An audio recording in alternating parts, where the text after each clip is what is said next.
అత్యంత విద్యుద్ఘాత వీక్షాదోక్ష నరసింహ.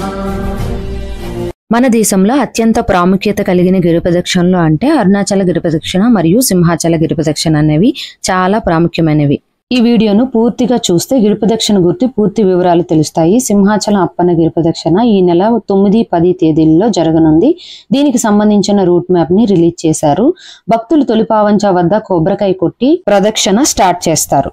ఇది Adavivaram, central jail, Hanumanthuvaka, Venkojipalem, Seethammadhara, Narasimhanagar, NAD, Gopalapatnam, Prahladapuram, పాత గోశాల ద్వారా తొలిపావంచకి చేరిన తర్వాత గిరిప్రదక్షిణ అనేది ముగుస్తుంది. సింహాచలం గిరిప్రదక్షిణ గురించి పూర్తి వివరాలు ఈ వీడియోలో తెలుసుకుందాం. ఇక్కడ గిరిప్రదక్షిణ సక్రమంగా జరగాలని కలెక్టర్ అధికారులను ఆదేశించారు. ఈ గిరిప్రదక్షిణకి కలెక్టర్, దేవస్థానం వారు, పోలీసు వారు, రెవెన్యూ వారు, ఇతర శాఖల వారితో సమావేశం జరిపి సమీక్ష నిర్వహించారు. క్యూ రష్ ఏరియాస్ లో తోపులాట జరగకుండా పోలీసు బందోబస్తు ఏర్పాటు చేయాలని సూచించారు. అంచనాలకు మించి లక్షల్లో జనం వచ్చే అవకాశం ఉందని దారి పొడవునా ఏర్పాట్లు అనేవి చేశారు. 32 కిలోమీటర్లు కూడా 400 వాష్రూమ్స్, తాగునీటి సౌకర్యాలు, లైటింగ్ అవసరాలు, అంబులెన్స్లు ఏర్పాటు చేశారు. ఇంకా దారి పొడవునా కూడా మెడికల్ క్యాంపులు అనేవి ఏర్పాటు చేశారు. గిరి ప్రదక్షిణ ప్రతి సంవత్సరం ఆషాఢ పౌర్ణమి రోజున చేస్తారు. ఈ గిరి ప్రదక్షిణకి చుట్టుపక్కల రాష్ట్రాల నుంచి కూడా భక్తులు వస్తారు. సింహాచలం గిరి ప్రదక్షిణ ఎప్పుడు ప్రారంభమవుతుంది అంటే ఈ సంవత్సరం ఆషాఢ చతుర్థి 9th, పౌర్ణమి 10th వస్తుంది. చాలా మంది గిరి ప్రదక్షిణని 9th ఈవినింగ్ స్టార్ట్ చేసి మరుసటి రోజు ముగించి పౌర్ణమి రోజు దర్శించుకుంటారు. కానీ స్వామివారి పూల రథం 3 గంటలకు సింహాచలంలో స్టార్ట్ అవుతుంది. రథం వెంట లాస్ట్ వరకు వెళ్ళలేము. రథం కొంతవరకు నెమ్మదిగా వెళ్ళి ఆ తర్వాత చాలా ఫాస్ట్ గా వెళ్ళిపోతుంది. మీరు మీ సమయాలను బట్టి రద్దీని చూసుకొని జాగ్రత్తగా వెళ్ళండి. రథంతో వెళ్ళాలనుకునే వాళ్ళు రథంతో వెళ్ళాలనుకుంటే పరిగెత్తుకుంటూ వెళ్ళాలి. అలా వెళ్తే చాలా కష్టంగా అనిపిస్తుంది. సింహాచలం గిరి ప్రదక్షిణ 32 కిలోమీటర్లు ఉంటుంది. ఈ 32 కిలోమీటర్లు నడవలేమనుకునే వారు కొండ మీద ఉన్న ఆలయం చుట్టూ 32 ప్రదక్షిణలు గాని 108 ప్రదక్షిణలు గాని చేస్తారు. ఇలా చేస్తే గిరి ప్రదక్షిణ చేసినంత పుణ్యం వస్తుందని మన పెద్దలు చెప్తారు. అరుణాచల గిరి ప్రదక్షిణ కంటే చాలా కఠినమైంది. అరుణాచల గిరి ప్రదక్షిణ కేవలం 14 కిలోమీటర్లు మాత్రమే. కానీ మన సింహాచల గిరి ప్రదక్షిణ అనేది మొత్తం 32 కిలోమీటర్లు ప్లస్ ఇంకా అబౌవ్ కూడా వస్తుంది. కానీ భక్తులు అసలు ఎలా నడుస్తారంటే ప్రవాహంలా వెళ్ళిపోతా ఉంటారు. చెప్పులు వేసుకొని గిరి ప్రదక్షిణ చేయవచ్చా?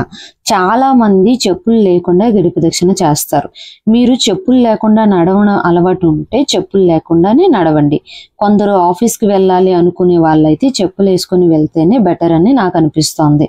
ఎందుకంటే కొంత దూరం వెళ్ళాక నడవలేకపోవచ్చు. చిన్నపిల్లలు, ఏజ్డ్ పర్సన్స్ అయితే చెప్పులతోనే చేయండి. పిక్కలు ఉంటాయి, చాలా దగ్గర గుచ్చుకుంటాయి.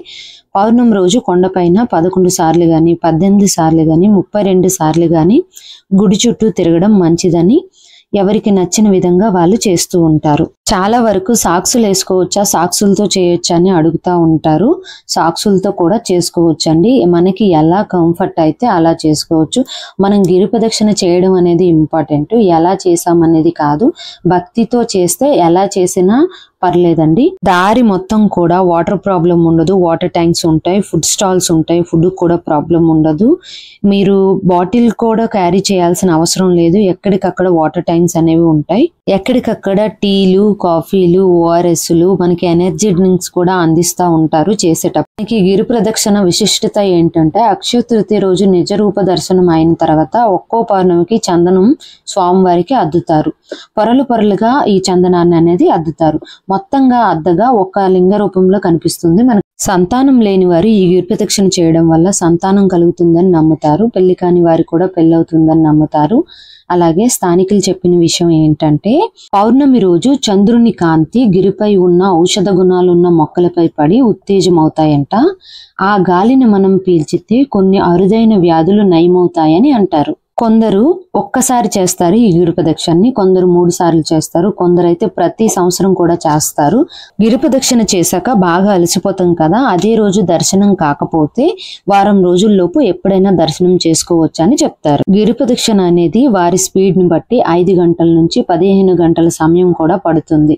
ఒక్కొక్కరైతే ఒక్కో వేగంతో వెళ్తారు కదా, అందుకని ఎక్కడ పడితే అక్కడ కూర్చుంటే ఇబ్బంది పడిపోతాం. అదే పనిగా నడిస్తే బాగుంటుంది.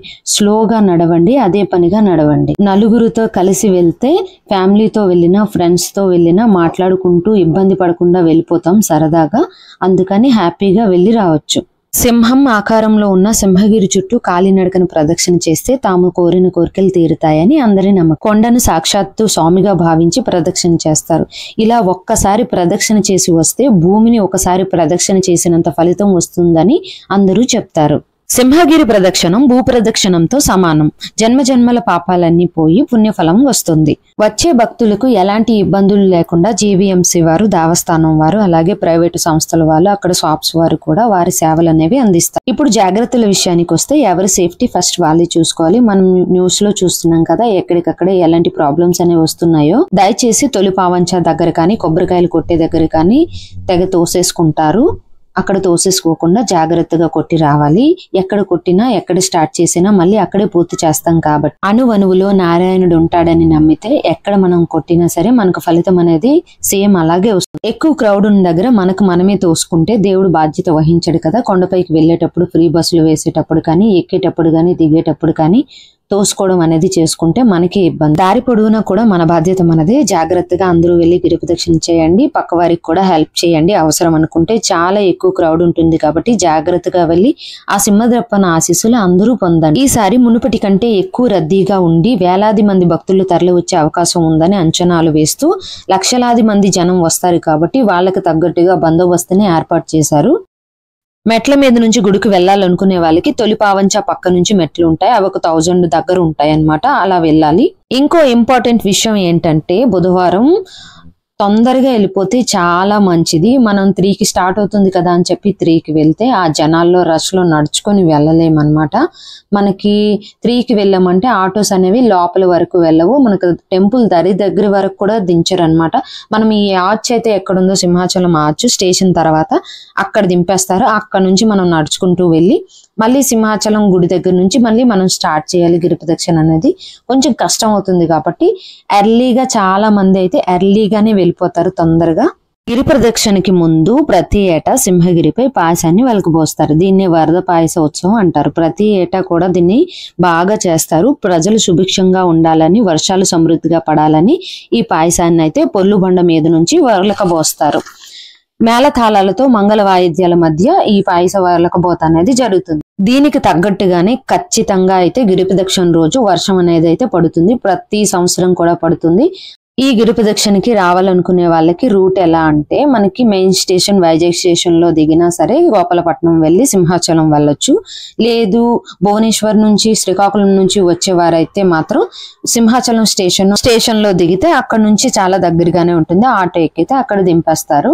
లేటుగా వస్తే ఆటో కూడా ఎక్కనవసరం లేదు. ఆచు నుంచి నడుచుకుని వెళ్ళిపోతే సరిపోతుంది. గిరి ప్రదక్షిణకి బస్సులో వెళ్లేవారు సింహాచలం కాంప్లెక్స్ వరకు బస్సులు వెళ్ళవు.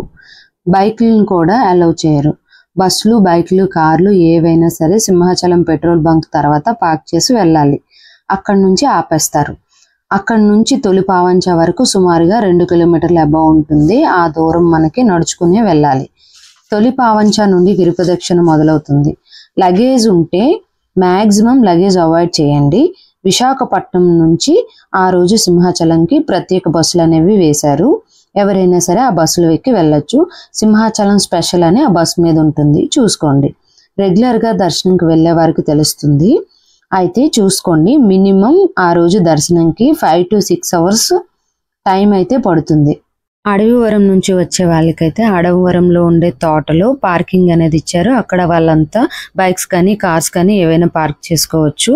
గిరి ప్రదక్షిణ సగం దూరం వెళ్ళేసరికి బీచ్ అనేది వస్తుంది. ఆ బీచ్ దగ్గర స్నానం చేసి అక్కడ నుంచి స్టార్ట్ అయ్యే వాళ్ళు మళ్ళీ స్టార్ట్ అవుతారు. జాగ్రత్తగా అయితే బీచ్ లో దిగి స్నానం చేయాలి.